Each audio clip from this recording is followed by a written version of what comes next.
What's going on, YouTube? What's going on? Today I'm swapping out my Honda MTF for this AC Delco Synchro Mesh transmission fluid. It's the friction modified for use on GM cars. Some of you guys are going to immediately say, the only thing you should put in your Honda is Honda MTF. And yes, that is probably true. However, this stuff is kind of the secret. It's the secret for a lot of Honda owners. If you go on Amazon, read about this. There's many years of folks who've been using these in Hondas, particularly older Hondas like my 2000 Insight, and finding that it does a great job smoothing out the shifts. Why am I doing this today? Not really time for a transmission fluid change, but I got to reading and I thought I'd try it out on the car. If I don't like it, there's the old stuff. I just drained it. It's in great shape. I can just stick it back in, and but I'm always looking for ways to improve the car. And again, from what I read, I trust aftermarket products. Again, I know they say only Honda MTF, but I will say that stuff is thin like water, and this stuff's a bit thicker.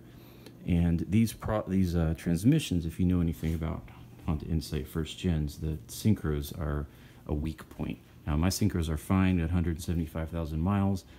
But if anything, a thicker oil will help protect the synchros. So if anything, I think what I'm doing, I'm not a mechanic, but this should help protect. And that logic goes with, again, decades of people using this stuff with no ill effects.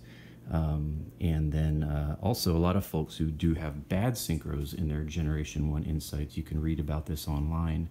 They use that stuff, and it doesn't obviously fix the problem, because you can't fix a broken piece of hardware with software, to use that illustration. But it does tremendously smooth out the problem with shifting by putting that stuff in. So I think if anything, it's gonna smooth out my shifting, which isn't bad right now, but again, just anything that'll help just for fun.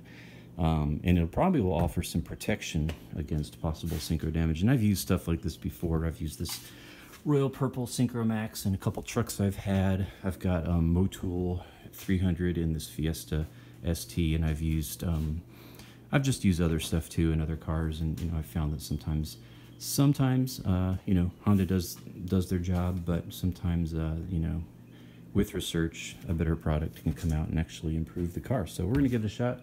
If I don't like it, I'll swap it back in. It's a super easy job. I've just been at it about 5 or 10 minutes, and I already got it drained right there in this clean milk jug. Honda MTF. It's about 1.5 quarts if I remember, and all you do is just take off that aero panel, and then it's just basically a 3/8 drive ratchet right there to remove that guy. And then that's a 17 right there.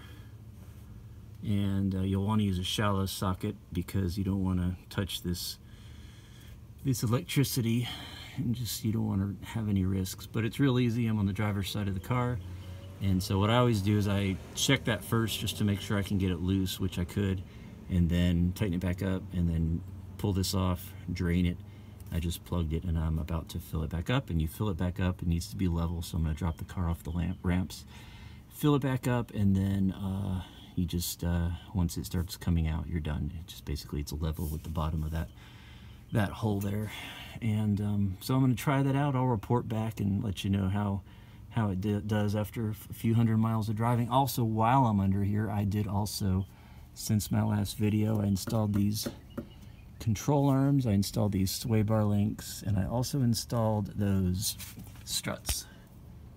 And those are Honda struts. They weren't cheap. For the 2 front struts, the 2 sway bar links, which was a brand called I want to say it was called Mavico. It was one of the better brands on Rock Auto. Same with this one. It's an OEM grade. So I got Honda struts and the off-market for the other 2, the control arms and the links. And yeah, the car's running really smooth now. I had a lot of creaking, and it's all gone. Feels like a new car now with the new suspension. It ran me about $600 for all 6 of those parts. That's 3 parts for this side and 3 parts for that side, but it was worth it. I'm slowly getting this thing back to as new condition as I can.